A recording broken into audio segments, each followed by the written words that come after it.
Antes de presentar la siguiente charla, yo no me presenté, mi nombre es Daniel Calegari, yo soy docente del Instituto de Computación y los organizadores no tuvieron mejor idea que pedirme que informalizara un poco el evento, aportar un poco de frescura, de humor, todas características que los ingenieros no tenemos en general, así que voy a hacer lo que pueda. Decidí, en lugar de hacer eso, develar uno de los misterios, me parece, más grandes que tiene el Instituto de Computación. Y ahora van a ver cuál es. En el año 85, nos enteramos hace poco, se escribió un libro que se llama Las minas del rey Salomón. Básicamente, había un grupo de exploradores que estaba buscando las minas del rey Salomón y en un momento se encuentra bastante perdido, hambriento y en un lugar totalmente desolado y no duda en cazar un grupo de animales que estaban por ahí. Dice el libro: esa bestia nos ha salvado la vida. Me levanté y fui a mirar al animal, porque no estaba seguro de que fuera un antílope. Era del tamaño aproximado de un burro, con grandes cuernos curvos. Nunca había visto uno igual, aquella especie era nueva para mí. Era pardo, con rayas ligeramente rojizas y tenía un pelaje muy denso. Después descubrí que los nativos de aquel maravilloso país llaman a esta especie inco. Es muy rara y solo se encuentra en las grandes alturas, donde no vive ninguna otra especie. Yo no sé si se dan cuenta que las coincidencias son maravillosas. En primer lugar, nuestro inco también, antes que lo bajaran, vivía en el 7º piso, por suerte no de un escopetazo. Después, este animal era pardo con rayas rojizas, que son los colores del maeso. Y además, como dice acá, es un burro con cuernos. Bueno, suena mal, ya sé. Pero lo que quiero decir es que estamos de acuerdo que burro con cuernos es nuestro unicornio.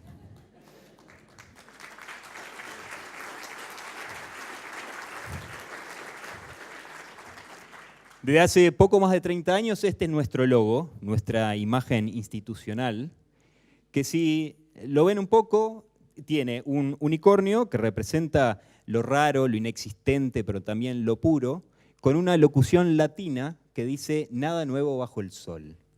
Lo cual resulta bastante contradictorio, ¿no es cierto?, en algo que nunca ha sido visto, con algo que dice acá no hay nada nuevo, pero como uno de los culpables, responsables, dijo en un momento, que está por aquí, y lo voy a leer porque me parece una definición muy buena, era una declaración de que éramos lo nuevo y que no necesitábamos reclamar la novedad que encarnábamos. Muy ingenioso. A posteriori, porque en realidad esto es producto de la casualidad, prácticamente.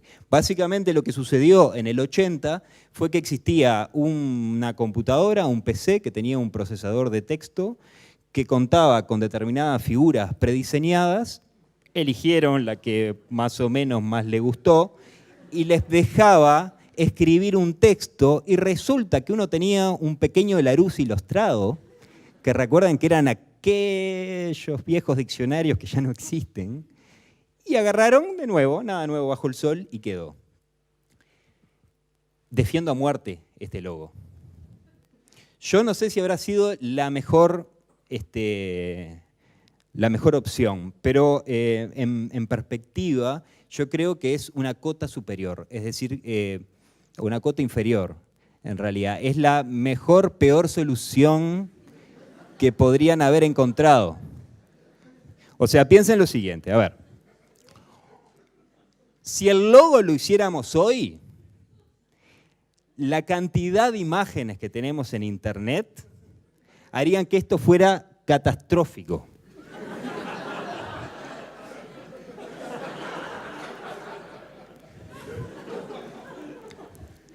Es más, si en el 80 hubieran utilizado algún otro ícono cultural y otra locución latina del mismo Larousse, el logo podría haber dicho, aquí yace.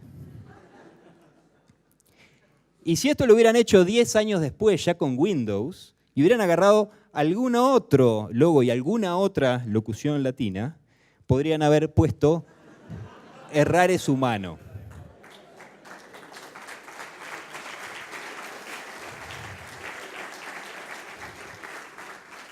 Ahora,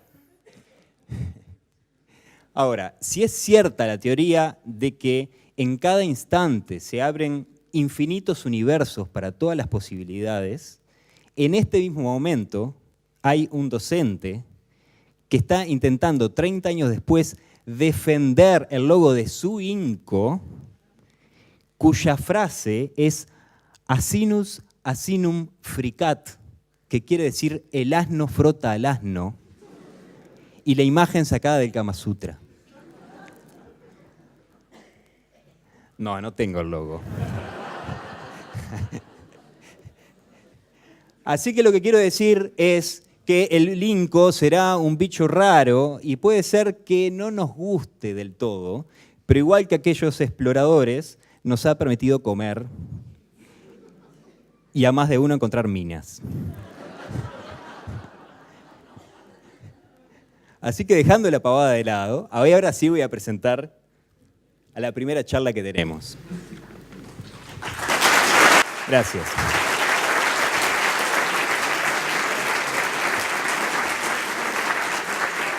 Bueno, ¿qué mejor forma de empezar un recorrido por la historia que justamente con quienes han sido parte y siguen siendo parte de la historia misma del Instituto de Computación?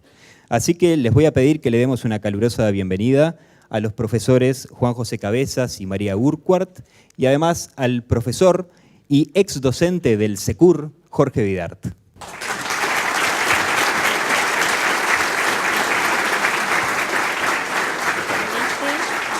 Bueno, nosotros vamos a hablar, el título es un poco pomposo, dice 5 décadas de la computación en la Universidad de la República. En media hora no vamos a poder hablar sobre todo eso. Entonces lo que hacemos es, primero les voy a presentar los inicios de la computación, los inicios de los inicios, y es un trabajo que hemos estado trabajando con Laura Bermúdez, y recopilando información, y en base a eso y algunas entrevistas que hicimos en el año 2000 vamos a presentar. Luego Juanjo va a hablar sobre APIPUP y Vidart va a hablar sobre la formación científica, una base para la exportación de software, y yo voy a terminar redondeando. La década de los 60, que es donde se da el inicio de la computación en la Universidad de la República, es una década agitada y de grandes cambios. Es el momento en que se crean las computadoras de tercera generación con circuitos integrados. En Argentina, por allá por 1961, existía una universidad, una computadora que funcionaba a válvulas y diodos de cristal llamada Clementina. En 1964, IBM presenta al mercado el sistema S360 de la familia Mainframe, una de las primeras computadoras que usaron circuitos integrados. Este es el registro de Kino de esa época, en la que Mafalda le pregunta a Manolito por qué anda de sandalias en esa época, y Manolito dice que están haciendo el inventario en su almacén y que no le alcanzan los 10 dedos de las manos y por lo tanto sus sandalias son para él más que una IBM. La Facultad de Ingeniería en aquellos años contaba con docentes que habían empezado a programar sus modelos matemáticos y lo hacían en la computadora de la UBA. Viajaban a Buenos Aires Enrique Cabañas y Julio Segranato, y el profesor Manuel Sadowski del Centro de Cálculo de la UBA los recibía. Viajaban en el barco de la carrera, viajaban toda la noche, probaban sus programas y después regresaban a seguir repensando sus programas en Montevideo.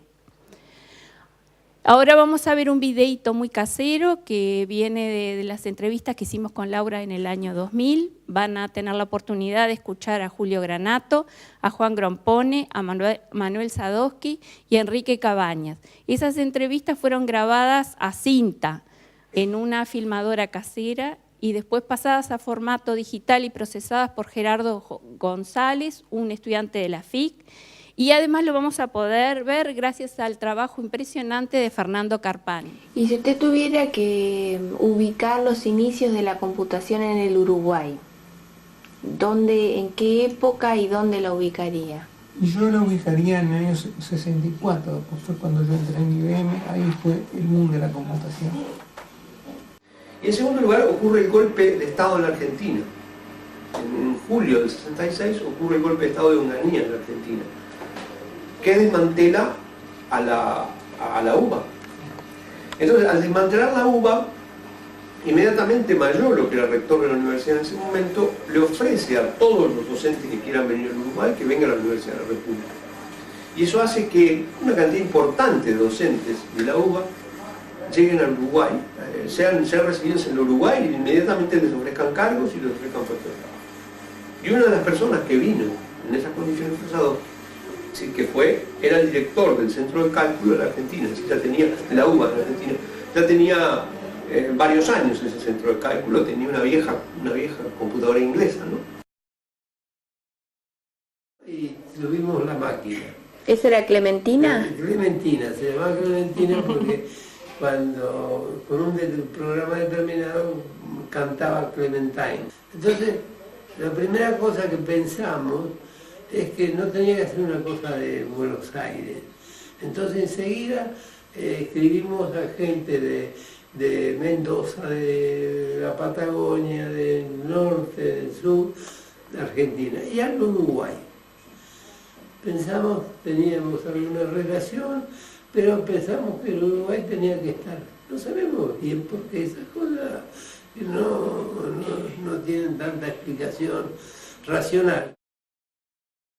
Los vínculos que empezamos a tener con el Instituto de Cálculo de la Universidad de Buenos Aires, donde se había traído una gran computadora y que nos ofrecieron ayuda, utilización de la computadora, etc. He tenido algo que ver muy poco con la computación que era incipiente en el país en ese momento. La IBM había traído una gran computadora que era algo así, un ropero, un roperito, te digo, más chico que uno de estos placares. Después cuando vi la Mercury que ocupaba toda una habitación larguísima, le noté cierta diferencia de tamaño, pero era una 1401 que nos ofreció a la Facultad de Ingeniería la facilidad de ir a utilizarla. Entonces hicieron algunos cursos, estaban involucrados, por ejemplo, Omar Paganini, Darman Pallo, me acuerdo que eran dos. Y bueno, eso, nos ubicamos entonces, esos eran los inicios de los 60, Omar Paganini es Omar Paganini padre, y podemos decir que la preocupación estaba en el ambiente y entonces, y sobre todo, no solamente en la Facultad de Ingeniería, sino también en la Facultad de Ciencias Económicas y en la Facultad de Medicina. En diciembre de 1963, el CDC resuelve crear lo que se llama la Comisión de Tratamiento de la Información, la CTI, y le encomiendan tres objetivos fundamentales: proponer y dictar cursos en la materia para toda la UDELAR, proyectar y desarrollar un centro de cálculo y estudiar los cambios que iba a traer aparejado la existencia de este tipo de máquinas. Los integrantes de la CTI lo presidía el ingeniero Rafael Laguardia, los contadores Mario Bianchi y Ariel Dabrieux, los ingenieros Enrique Cabañas y Ricardo Pérez Iribarren, los doctores en medicina Pablo Carlevaro y Elio García Aust y el licenciado Said Codina. En octubre de 1966, vamos corriendo rápido el calendario, siendo rector el ingeniero Maggiolo, el CDC resuelve designar al profesor Manuel Sadowski, que ustedes recién vieron, como asesor de la CTI. El 7 de noviembre del 66, o sea, a fines del 66, el CDC crea el Centro de Computación de la UDELAR con los siguientes cometidos, digamos. Primero, funciones de investigación, docencia y asesoramiento. Segundo, no los numera así, pero lo dividimos así, la realización de tareas de rutina al servicio de todas las dependencias universitarias y de otras actividades nacionales en el campo del tratamiento numérico de la información. Vean digamos, las palabras que utilizaban en esa época y ya en esa época. Una cuestión interesante es que el SECUR dependía directamente del CDC y tenía sede en el 5º piso, en las alturas de la Facultad de Ingeniería. El SECUR es un ejemplo del Instituto Central del Plan Maggiolo. Es cuando se concretiza, digamos, una de las ideas del Plan Maggiolo, un instituto central que realiza todas las funciones docentes y además da servicio. El personal del SECUR era un jefe de repartición, que es el director Luis Ocín, cuya foto ven ahí, 5 asistentes, la ingeniera Dolores Alía de Sarabia, el bachelor Jorge Vidal, el bachelor Juan Anselmi, Gastón Gonet y Juan Ruglio, que andan por acá. Y unas 20 personas más entre ayudantes, programadores y colaboradores, que seguramente alguno debe estar por acá también. La carrera fue creada a propuesta de la CTI también en 1967, el 10 de julio de 1967. En ese mismo año se decide realizar una licitación para la compra de una computadora. Y de entre todas las ofertas recibidas se elige un equipo IBM System 360 modelo 44. Y esa era la máquina. Acá vemos a la máquina en la cual están Ida Holz y Carbonell tratando de imprimir algo, porque ahí estaba la impresora. Aquel ropero grande es donde estaba la CPU. Esta es la consola que viene a ser las pantallas de ahora. Y era súper silenciosa. Algunos de los que están por acá, está Giribaldo creo, hizo un programa que hacía que la impresora en la impresora sonara el himno y a su vez imprimiera el perfil de Artigas. Si ustedes y la Mona Lisa también, pero el perfil de Artigas es más lindo. Si ustedes pueden leer en el libro que recopilamos con distintos artículos, en la página de la facultad ahí están los boletines del SECUR y además otros artículos que pueden leer sobre la historia de esta época, que es súper interesante. Bueno, pasaron los años, en el 71 toma la dirección del SECUR Dolores Alía de Sarabia, porque el ingeniero Luis Ocín se iba a hacer un doctorado. Esa es, digamos, la primera directora mujer de la computación en el Uruguay, en el Laudelar, perdón, el Uruguay no, acá estamos solo con Laudelar. Entonces, digamos, con esto nosotros del 73 damos un paso grandísimo, porque en el 73 ocurre el golpe de Estado, como ustedes saben, en el Uruguay. Vamos a obviar esa etapa y ahora Juan José Cabezas nos va a hablar sobre APIPUB de 1985. 1895 estaría,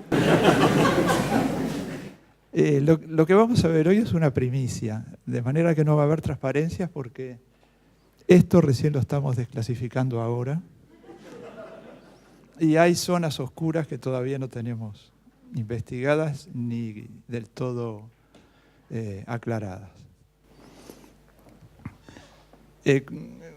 Todos conocemos en general, y ahí incluso hablaron ya de lo difícil que era la situación del INCO al 1 de marzo de 1985, cuando comenzó la democracia. Había una situación crítica con el personal docente. Las cátedras tenían docentes, pero estaban desmembradas y las cargas horarias eran de 3, 4, 5 horas por semana. No permitían tener que esos docentes tuvieran presencia en el instituto. Había un puñado de cargos de instituto con unas cargas horarias un poco mejores, que eran los que sí tenían presencia. Eran jóvenes, muchos sin recibirse, y con poca experiencia docente. Algunos están acá y algunos van a hablar en algún momento. Y luego había un pequeño grupo de veteranos que se habían acercado.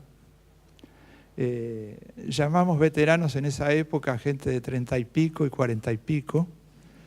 Voy a nombrar dos símbolos. Unos que eran venidos del exterior, Gastón Gonet es un símbolo, y otros que residían acá, pero que no podían tener actividad en la facultad en la época de la dictadura. Juan Grompón es un símbolo. En ese panorama, bueno, el cargo de director estaba vacante y lo que funcionaba era la comisión de instituto, que era el organismo que manejaba el INCO. Teníamos, eso sí, una gran riqueza. De los 200 y pocos estudiantes que ingresaban en la época de la dictadura por año, debido a un cupo que funcionaba, nos fuimos a más de 1000, de manera que teníamos una situación muy compleja, con muy pocos recursos humanos, y una cantidad que cuadruplicaba o quintuplicaba la cantidad normal de estudiantes. En esas condiciones, la comisión de instituto resuelve impulsar la actualización de contenidos de las asignaturas del Plan 74. Esto es, actualizar todas las materias porque efectivamente estaban obsoletas. Pero la decisión es actualizarlas en paralelo online, es decir, se van actualizando en la medida que van avanzando los cursos y en la misma medida que se va enviando para su aprobación y formalización en los órganos de cogobierno de la facultad. Es decir, todo se hacía online y la actualización comenzó a comienzos de 1985. No sé si se dan cuenta, no había recursos y se elige el camino más complejo, caro, costoso, difícil, y que una persona sensata que lo mirara de lejos decía, esa es la locura, ese camino no es viable. Lo que ocurrió es que lo que lo hacía viable era que había una enorme cantidad de estudiantes, es decir, nuestro problema era nuestra riqueza. Había una cantidad importante de estudiantes que se había comprometido con la actualización, con la llamada reforma del Plan 74. Y en ese sentido, buena parte de las estructuras de la lucha antidictatorial, las relaciones, las redes, los grupos que se habían formado, se fueron transformando y evolucionando hacia estructuras académicas, redes académicas y todo eso entre estudiantes. Es decir, se produce un fenómeno sorprendente, que yo no lo he visto en otros lugares, en donde la estructura estudiantil y la organización estudiantil pasa a ser la clave de todo lo que ocurre. Y hubo muchas cosas de las cuales algunas ya se han escrito antes, y hoy yo quiero hablar de una en particular. Hacer la actualización en tiempo real, en paralelo, requería, entre otras cosas, tener un apoyo que permitiera que los estudiantes tuvieran los libros que los docentes decidían que tenía que tener el curso en el momento, ya. Y además de eso, en la medida que los docentes iban avanzando en la actualización, clase a clase, y generaban apuntes, poner los apuntes disponibles para los estudiantes ya. Es decir, había que tener un centro de apuntes y publicaciones altamente rápido, eficiente y ejecutivo que hiciera posible el proceso de actualización. Y apareció Pipú. ¿Quién la hizo? ¿La hizo el director del instituto? No, no había director. ¿Fue la comisión de instituto que lo decidió? No, ya revisamos. No hay un expediente de la comisión que hable de Apipú. Apareció en la entrada, en el hall de entrada del instituto, en el 5º piso, había un cuartito que no era muy agradable porque se llovía cuando llovía, y allí apareció Pipú. Y nosotros nos acostumbramos llevarle el libro que teníamos del curso a Pipú.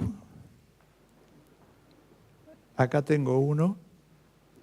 Y pocos días después aparecía en un precio irrisorio en venta para los estudiantes. Este es el Gulf, porque los libros luego adquirían el nombre del primer autor. Este tenía 3 autores. Es editado en el año 81 en Estados Unidos y en Europa. Se introduce en las universidades entre el 82 y el 83, y nosotros lo introducimos, gracias a Pipú, en el 85. El libro está en perfecto estado hasta el día de hoy. Lo podríamos, por el valor que tiene, yo creo que dice edición estudiantil, tiene solo los capítulos que iban para el curso. Y la frase edición estudiantil era una suerte, supongo que creía Pipú, era una suerte de 007 que permitía imprimir casi cualquier cosa. Este es el Dijkstra. Este vale más que el Gulf. Yo al Gulf lo pondría en 1 millón de libras en una subasta en Londres, pero este ya está en 1,5 millones. Este es más interesante. Luego tengo, esto ya vale oro. Esto es un apunte, se hacía con lo que se editaba en el editor que era espantoso de la IBM 370. Luego se le ponía un stencil a la impresora, se picaba con la impresora el stencil y luego se editaba mimeógrafo. Esto es TADS, tipos abstractos de datos, firmado por, y dice abajo, Tato y Tuba. Y este yo creo que ya lo colocamos en 2,5 millones de libras. Estos son los apuntes completos de programación 1 del año 85 de Tato. Y funcionó. Es decir, Apipú creció, se desarrolló, se mudó a un lugar en el medio del corredor de Lincoln, ya más importante, y cumplió. La actualización costó, fue un sacrificio enorme, pero una gran cantidad de estudiantes avanzados se fogueó en actividades del instituto, docentes, se mezcló con los pocos docentes jóvenes que había y se generó todo un movimiento que con Apipú en el 85, que apareció de la nada, y seguiremos investigando cómo se pudo haber creado, así como apareció en el 87 desapareció. ¿Qué ocurrió en el medio? Que al desaparecer Apipú quedó un grupo de docentes jóvenes, fueron los estudiantes del 85, ahora docentes, unidos por un plan académico, un proyecto que fue llamado el Plan Turing, y que a partir de ahí el INCO es otro. Si uno miraba de afuera, el INCO del 85 era muy parecido al INCO del 87. Sin embargo, ese INCO que había antes de que empezara Apipú y el INCO que había cuando Apipú se fue era radicalmente distinto. Y me parece que Jorge de algo de eso va a poder hablar.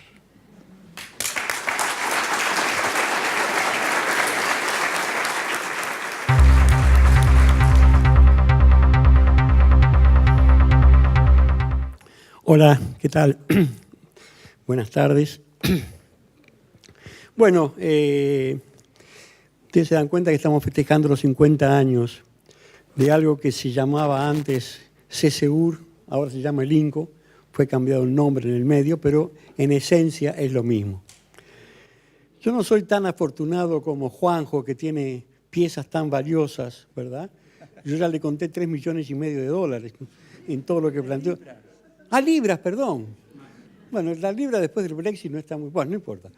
Yo no tengo ese... Yo tengo bastante menos. Lo único que tengo acá son 3 ejemplares, que es lo que aquella época se llamaba el CSUR, Centro de Computación de la Universidad, era el boletín informativo. Y son los 3 números que salieron desde el año 70, 71 y 72, antes de la intervención.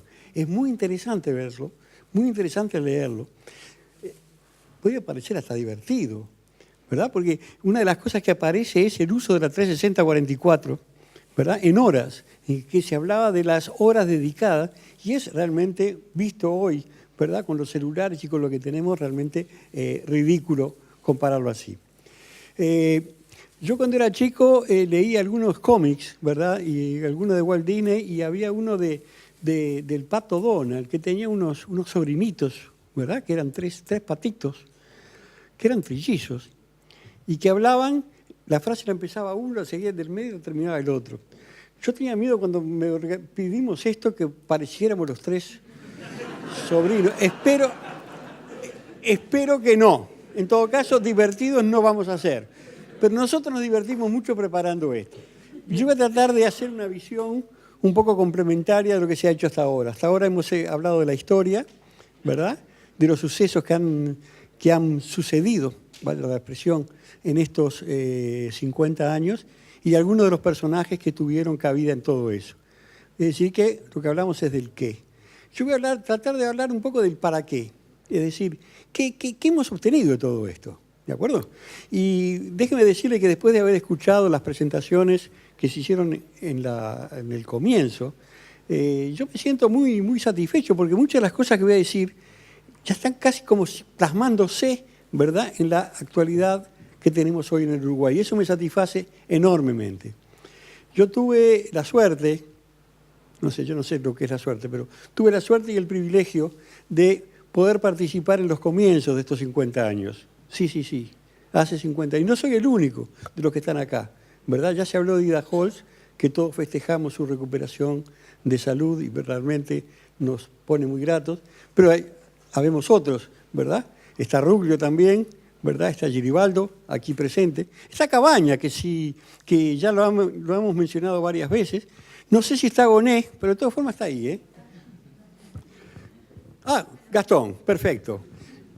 No lo había visto en la entrada. De todas formas lo tenemos presente durante todo el asunto. Fuimos todos los que he nombrado que tuvimos la suerte, ¿verdad? Y el privilegio, insisto, de participar en eso.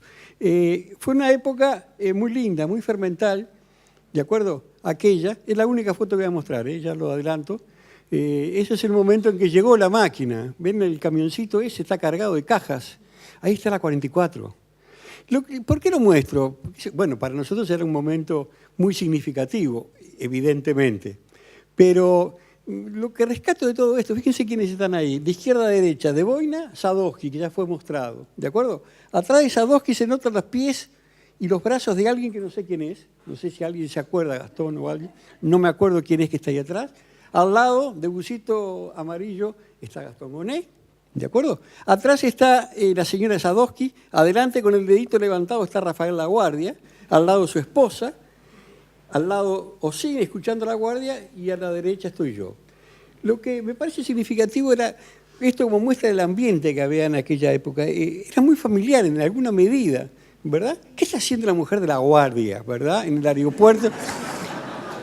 Bueno, nada, está ahí, está festejando, está moviéndose en aquella efervescencia que teníamos, ¿verdad? Y que era muy significativa y que era muy importante. ¿Cómo?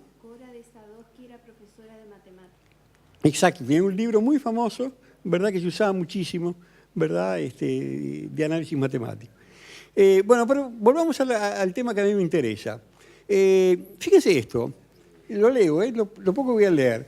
Esto es del Observador en el 2006. La industria de software ha sido la única en Uruguay en multiplicar por 20 sus exportaciones en poco más de 10 años, pasando de unos 5 millones a 104 millones, según el informe de la CUTI. A fuerza de buenas ideas y de personal calificado, la industria del software uruguayo se ha transformado en uno de los factores más pujantes de la economía. Más pujante de la economía del año 2006, aunque de momento representa solo el 3%, era poco, ¿no? Realmente, pero no importa. De lo que exportaba el país, las metas son promisorias. De cualquier modo, el camino recorrido ya merece un aplauso. En 10 años el sector multiplicó por 20 sus ventas al exterior. Entonces uno se preguntaba, ¿no?, en aquel momento, ¿qué pasó en todo esto? Juanjo nos contaba recién, cuál era la situación en el año 85 que tenía el INCO, ¿verdad? Y cómo se pudo desarrollar todo esto. Es lo que yo quiero tratar de dar alguna idea. Insisto que todo lo que voy a decir es mi visión personal, ¿de acuerdo? No compromete a nadie, ni a la facultad, ni a la empresa que represento, ¿verdad? Es solamente mía. Y puede haber, por supuesto, muchas discrepancias con eso. Bien. ¿Qué fue lo que pasó en todo esto? Bueno, se descubrió, por decirlo de alguna forma, ¿verdad?, que era el primer exportador de software y servicios en América Latina. Ya no lo somos, ¿de acuerdo? Rápidamente los países más desarrollados o más grandes de la región, ¿verdad?, por un problema de tamaño nos han superado. Pero por cápita, siempre le buscamos la vueltita, ¿verdad?, seguimos siendo el número 1 de América Latina, ¿de acuerdo? Con una exportación, Leonardo, 400 el año pasado. De 79. Bien. Entonces, esos son valores realmente que muestran, pero algo vamos a volver ahí. Yo creo que hubo dos factores clave, y eso lo reconocen todos los que trabajamos en la academia y los que trabajamos en la industria, ¿verdad? Dos factores claves que fueron fundamentales para todo esto: recursos humanos y el emprendedurismo, qué palabra fea, empresarial. Y esto es importante, no hubo ningún apoyo oficial. Yo me acuerdo que en aquella época se comparaba la industria del software con la industria del vino, ¿verdad?, que se había creado el Instituto, el INAVI, el Instituto Nacional de Vitiviticultura, creo que es así, ¿no? Bueno, no importa. Y había plata que se había puesto, y había grandes expectativas. Y el software apareció en aquel momento vendiendo muchísimo más en el exterior sin ningún tipo de apoyo, ¿verdad?, para todo esto. Milagro en Uruguay, por supuesto que no. Entonces, el asunto se trata de entender la salida de intervención, la situación que contaba Juanjo, ¿verdad? Y ahí llegamos a exportar, en aquel momento, $100 millones, es muchísimo en aquella época, ¿verdad? ¿Qué pasó? Bueno, ¿qué había en el año 85? En el año 85 había una situación, Juanjo dijo algo, yo no quiero decir mucho más, ¿verdad? Pero la situación era, esencialmente había una carrera que estaba un poco estancada desde el punto de vista de su formación, era muy tecnológica, ¿de acuerdo? Muy supeditada a la máquina con la cual se trabajaba, con lo cual se reducía mucho más, ¿verdad?, a formar técnicos en ese tipo de máquinas, en ese tipo de arquitecturas, que en ciencias de la computación, que pudieran trabajar con cualquier máquina, con cualquier lenguaje, con cualquier sistema operativo, etc. Y, como pongo acá al final, había un solo grado 3, ya lo mencionaron, ¿verdad?, que era Juan José Cabezas, ¿verdad? El resto eran grado 2 y grado 1. Era Juanjo y los chiquilines, ¿de acuerdo? Realmente es una cosa muy importante. Había una masificación que ya se mencionó también. ¿Qué pasó? ¿Qué nos encontramos en el 2000? Bueno, ahí ya había varias universidades, formación actualizada, más de 20 doctores, más de 20 magísteres y actividad de investigación en las universidades. Es decir, que una situación, yo diría que radicalmente distinta, ¿verdad?, a lo que había ahí. Entonces la pregunta es, ¿cómo se produce esta transformación? Y me voy a apoyar mucho en cosas que ya se dijeron previamente, ¿eh? Ustedes lo van a reconocer rápidamente. Por supuesto que los sucesos históricos siempre son multicausales, ¿verdad? Yo voy a dar solamente algunos de los aspectos, pido disculpas si alguno descubre algún otro que yo no menciono. Pero está el proceso interno del INCO, Juanjo ya contó, Apipú, es una magia eso. La banda de los chiquilines trabajando en todo eso era realmente importantísimo. Gracias. Había un desarrollo empresarial, un desarrollo académico y dos causas externas, ¿verdad?, que es la SLAI y el PDCIVA, que es lo que me pidieron que yo mencionara más. Fíjese, en este periodo, más o menos en el año 86, apareció el PDCIVA y apareció la SLAI. ¿Qué eran cada uno de estos proyectos? Bueno, la SLAI era una escuela latinoamericana, es la Escuela Superior Latinoamericana Informática.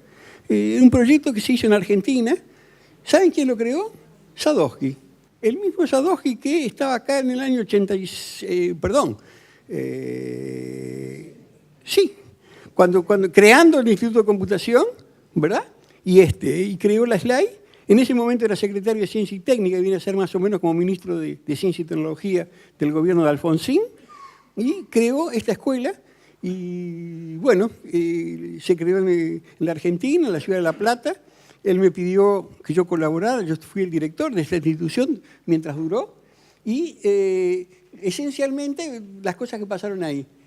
Más de 30 cursos a nivel de posgrado dictamos en los 5 años que duró, hasta que problemas políticos internos de la Argentina la hicieron cerrar, y trajimos profesores de todos esos países que mencionan ahí, ¿verdad? ¿Y qué fue el papel de las LAI dentro del INCO? Y eso lo hablábamos con Juanjo en aquella época. Juanjo ya estaba dirigiendo el INCO y el decano era el ingeniero Abete, que veía con preocupación esos 1000 estudiantes que llenaban la facultad, ¿verdad? Que tenían muy nerviosos a todos los ingenieros. Yo soy ingeniero, ¿correcto? Los conozco bien. Estaban muy nerviosos de ver esos chiquilines dando vueltas por ahí que no sabían quién los formaba, con qué nivel. No había profesores grado 4, no había profesores grado 5. Eran un peligro para la facultad, realmente. Entonces Abete nos pidió que colaboráramos para formar un nuevo plan de estudio y eso fue lo que hicimos. Y además hicimos muchos contactos, muchos de la gente del INCO pudo hacer su posgrado por los contactos que hicimos. Y el PEDESIVA era el complemento. Ya ahí no era una institución académica de clases, docentes, sino que el énfasis estaba en la investigación. Ahí fue muy importante el apoyo de los uruguayos en el exterior. La primera consecuencia de las LAI fue un nuevo plan de estudios, ¿verdad? Ahí formamos un nuevo plan de estudios, esencialmente pensado en las LAI y elaborado por varios de los profesores que pusimos a trabajar. Menciona el profesor Araos, yo creo que fue el más importante en todo este proceso. Y el énfasis era en la formación básica, ¿verdad? Ahí empezamos a rescatar lo más importante. Dijimos, no, tenemos que formar gente en ciencias, ¿verdad? Tenemos que formar gente que sean abstractos de la tecnología. La tecnología cambia muy rápido. 5 años de un plan de estudio es muy poco. En 5 años la tecnología cambia radicalmente. Si yo me quedo con la tecnología al comienzo, ¿verdad? A los 4 años es obsoleta. Entonces, ¿qué hacemos? En cambio, si estudiamos en vez de un lenguaje de programación, estudiamos teoría de lenguajes, ¿verdad? Entonces, que es aplicable a eso y vemos los paradigmas, entonces es mucho más cómodo. En las LAI, por ejemplo, nosotros no enseñamos ningún lenguaje de programación. Lo estudiaban en su casa los estudiantes. Estudiaban teoría de lenguajes y veían lo que era el modelo funcional, el modelo relacional, ¿verdad? Y ese tipo de cosas, y en base a eso era que trabajaban. Y era un poco el espíritu de lo que hicimos. El programa era actualizado y los docentes fueron formados en su disciplina. ¿De acuerdo? Esto fue el nuevo plan de estudio, ¿verdad? Pensando en esto, mucho más en eso lo discutimos con Juanjo en aquella época, ¿verdad? Mucho más en Irlanda, por poner modelo, ¿no? Que la India, ¿correcto? Entonces, ¿cómo repercutió eso? Bueno, el PEDESIVA se generó su maestría, el PEDESIVA generó su doctorado. Lo que era importante es que tanto la maestría como el doctorado fueron posgrados en ciencias, no fueron posgrados en tecnología. Nosotros dijimos, no, tenemos que hacer posgrado para los docentes, para actualizar la carrera, ¿verdad? Pensando en dar buen nivel a los docentes para que pudieran transmitir a sus estudiantes, ¿verdad? Entonces, esos eran los posgrados que tenían y, bueno, hubo varios egresados que se dieron. Entonces, ¿cómo se obtuvo esa transformación? Y, bueno, fue una inversión importante, ¿verdad?, en investigación y posgrado. Eso fue la base, ¿verdad?, de lo que se dio, de lo que se quería que se repercutiera, ¿verdad?, en el INCO. ¿Qué conclusión tenemos? No, por supuesto que no hubo milagro, ¿verdad? Lo que hubo fue un crecimiento sostenido. Eso fue importante, que fue sostenido, que se empezó con ciertos criterios y se fue continuando casi sin transmitir los conceptos, ¿verdad? Directamente la gente fue entendiendo y creo que ustedes habrán visto a lo largo de las charlas de que efectivamente ese espíritu estaba, ¿verdad?, en la gente que trabaja. La importancia de la investigación y posgrado, ¿verdad?, para los docentes, eso fue fundamental. El PEDESIVA, ¿verdad?, tenía en informática una inversión anual de $70.000. ¿Se dan cuenta ustedes, no? Juan José Cabezas, JJC Juan José Cabezas, decía, pero eso es el sueldo anual de un profesor en el tercer mundo. Era todo lo que el PEDESIVA daba, ¿verdad?, para el área de informática. Y lo que nos costó. Porque al principio el PEDESIVA, ¿verdad, Enrique?, empezó con el apoyo del PNUD, pero después había que ir a buscar la plata. Hablo con Enrique Cabaña porque él fue el subdirector del PEDESIVA tiempo después. Y recorríamos ministerios pidiendo plata. Costaba. convencer a la gente de que efectivamente valía la pena. Y estamos hablando de eso. Fíjese, hoy, está bien, con el diario el lunes, pero qué rendidor hacía la inversión del PDCI a la informática. ¿De acuerdo? Si lo hubiéramos planificado sería magnífico. En aquel momento no teníamos buenos argumentos. Decíamos, va a servir, va a ser bueno, va a ser importante. ¿Verdad?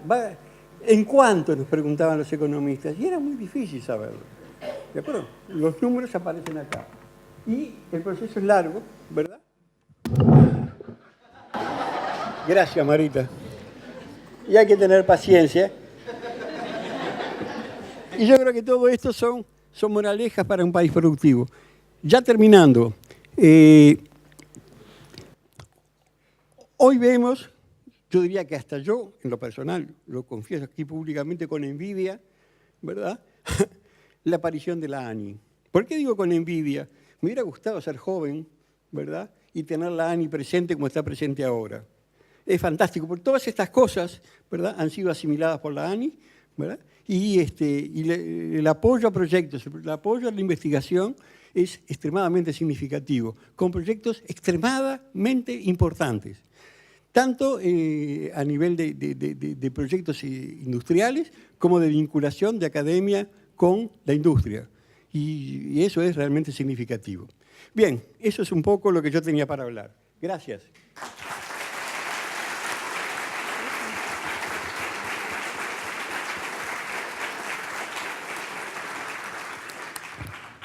Marita va a cerrar ahora la presentación nuestra. Me faltó esto nomás. Con esto trabajamos en esa época. Lo muestro porque muchos de ustedes posiblemente nunca vieron una tarjeta perforada. Era esto lo que teníamos en esa computadora. Gracias. Bueno, Marita va a cerrar la presentación nuestra, pero les voy a pedir silencio porque se está concentrando. Necesita mucha concentración porque va a ser el cierre con la seriedad que caracteriza al INCO.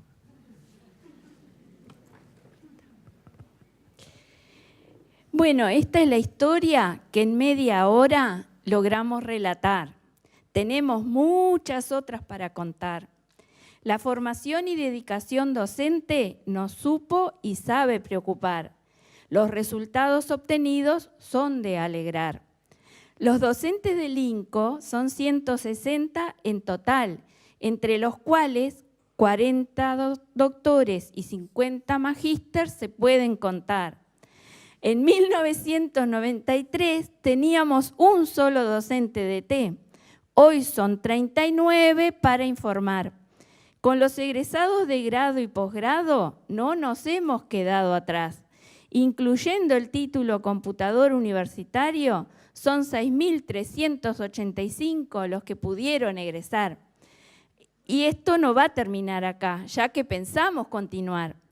Y por aquí vamos a cerrar, porque cuando el guión tuvimos que recortar, casi nos ponemos a rapear.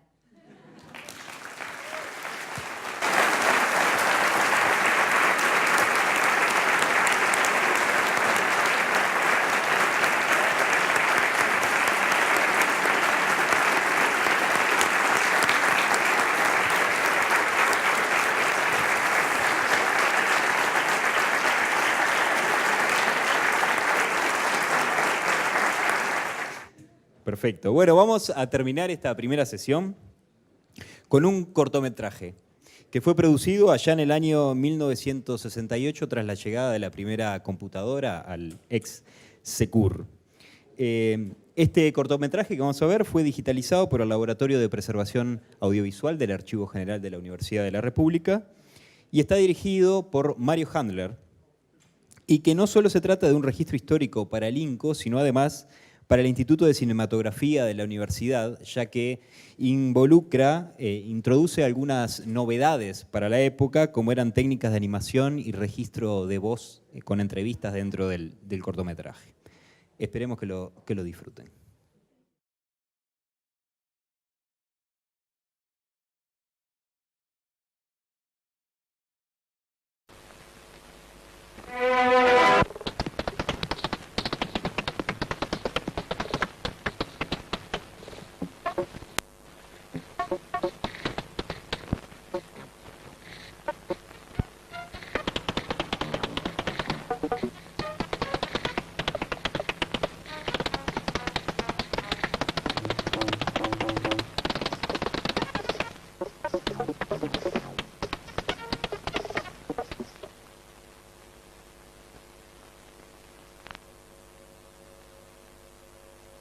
hombre, en su evolución, tuvo necesidad de dominar la naturaleza para satisfacer sus necesidades.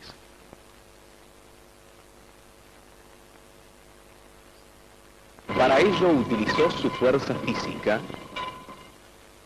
y su inteligencia. Ideó y fabricó mecanismos que le ayudaran en su trabajo. Construyó máquinas para fabricar objetos, máquinas para trasladarse, máquinas para calcular. Este hombre puede levantar 50 kilos. Con la ayuda de una grúa fácilmente levanta 5.000 kilos. Su fuerza se ha multiplicado por 100. Este hombre camina a 5 kilómetros por hora. En un avión se desplaza a 1.000 kilómetros por hora. Su velocidad se ha multiplicado por 200. Para ayudar a su cerebro, necesitó máquinas que realizaran operaciones aritméticas a gran velocidad. Ideó las máquinas de calcular. Para sumar dos números de 10 dígitos, un hombre demora 10 segundos. Una máquina de calcular puede hacerlo en 1 segundo. Cuando tuvo que hacer grandes cálculos y controlar procesos complicados, inventó la computadora. Su velocidad de cálculo se multiplicó por 1.000.000.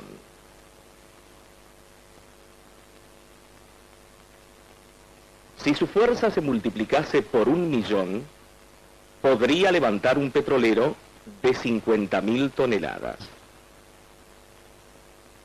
Si su velocidad se multiplicase por 1.000.000, podría ir a la Luna y volver a la Tierra en 10 minutos.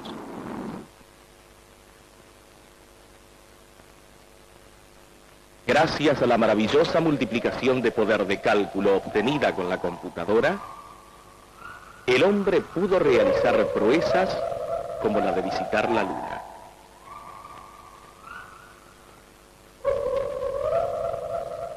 Las trayectorias de los vehículos espaciales deben ser corregidas mediante complicados cálculos. Si estos se realizasen sin computadoras, los resultados llegarían tarde.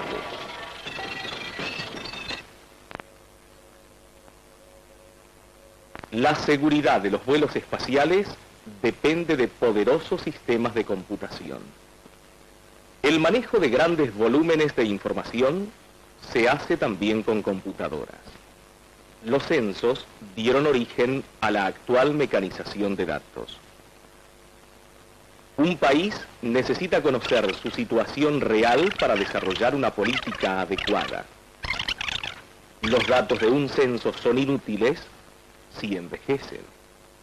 Todo problema que pueda ser traducido a números es resoluble por una computadora.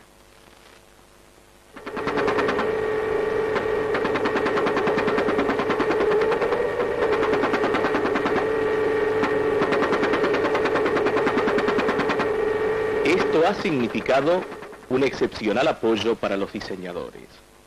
Las imágenes que siguen mostrarán cómo vería un conductor de trineo, bobsleigh, la pista que recorre. Han sido producidas directamente como salida gráfica de una computadora. Con la misma técnica se hace ahora el trazado de carreteras, de modo que el diseñador pueda saber cómo vería el conductor de un automóvil la carretera en que se desplazaría, aún antes de que ésta exista. La investigación científica y la técnica necesitan computadoras. La universidad creó un centro de computación para el cual adquirió un moderno equipo que llegó a fines de 1968 y fue instalado en el 5º piso de la Facultad de Ingeniería y Agrimensura.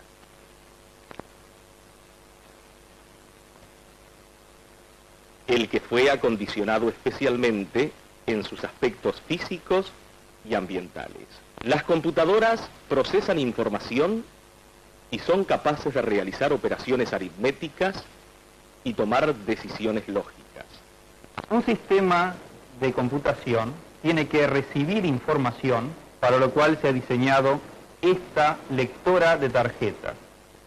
El sistema procesará la información y nos dará sus resultados en una impresora. La información se suministra en tarjetas perforadas, de las cuales tenemos aquí 2 muestras. Cada carácter se perfora en una columna. Por ejemplo, el 4 es una perforación en la altura 4. La A tiene estas 2 perforaciones. La Z tiene estas 2.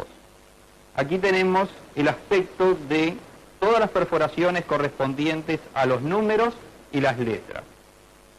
Un programa completo es un conjunto de tarjetas como este, que se introduce en la lectora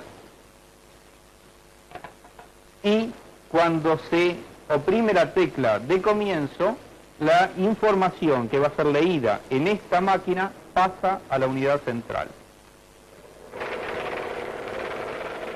La unidad central se encarga de realizar todas las operaciones y tomar todas las decisiones lógicas que se hayan establecido en el programa.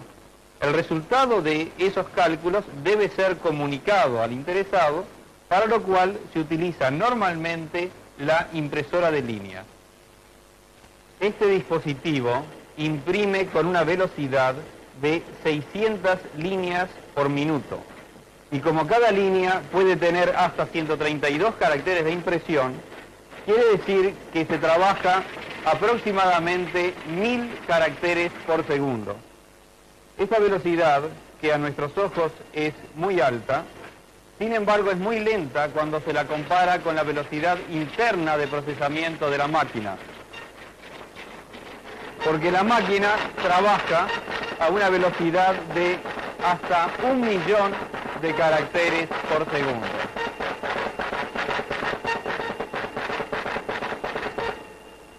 Cuando interesa que los datos salgan en tarjeta perforada, se utiliza este otro dispositivo, el cual da una salida que puede ser leída directamente por el sistema. La consola permite la comunicación cómoda entre el operador y la unidad central. Supongamos que quiero ejecutar un programa. Diría, ejecute el programa CD-Pelic. Entonces, se dedica en este momento la unidad central a cumplir con las órdenes, si puede ejecutarla, y si no, me dará las indicaciones de por qué no puede cumplir con las órdenes que le he dado.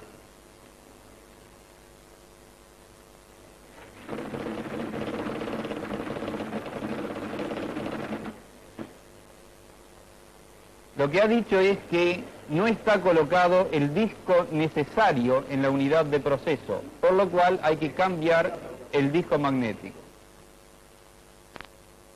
Aprovechando la capacidad de su equipo para manejar enormes volúmenes de información, el Centro de Computación procesó los datos del 4º Censo Nacional de Población y 2º de Vivienda.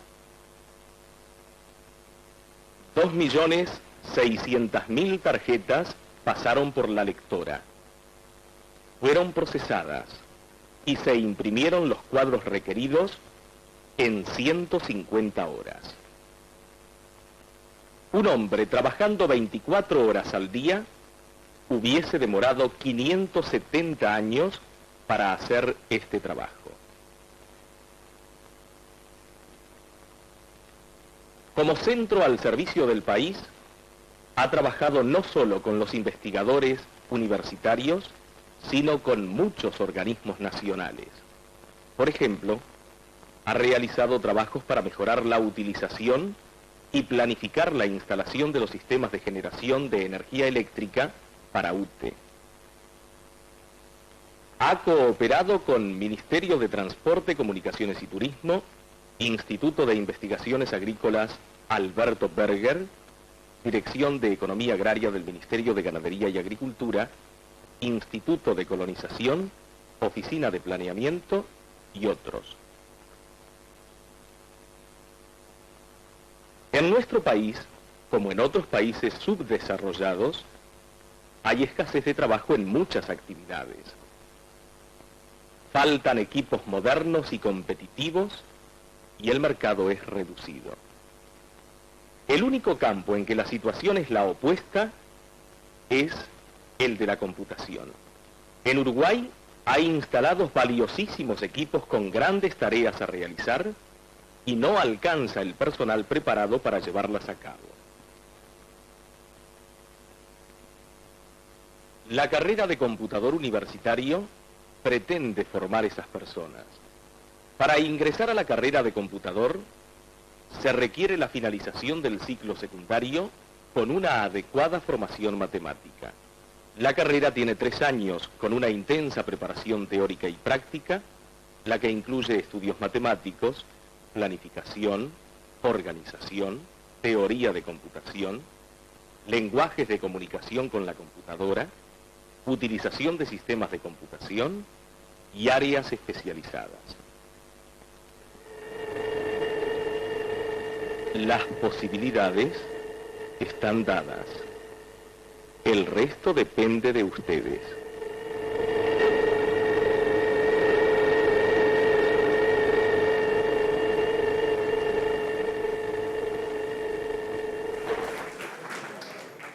Ay, es tan bueno el video. Te mete la pesada a lo último. Solo queremos decir, todo problema que puede ser reducido a números es soluble por una computadora. Le vamos a pedir perdón a Alan Turing, que descanse en paz. Muchas gracias.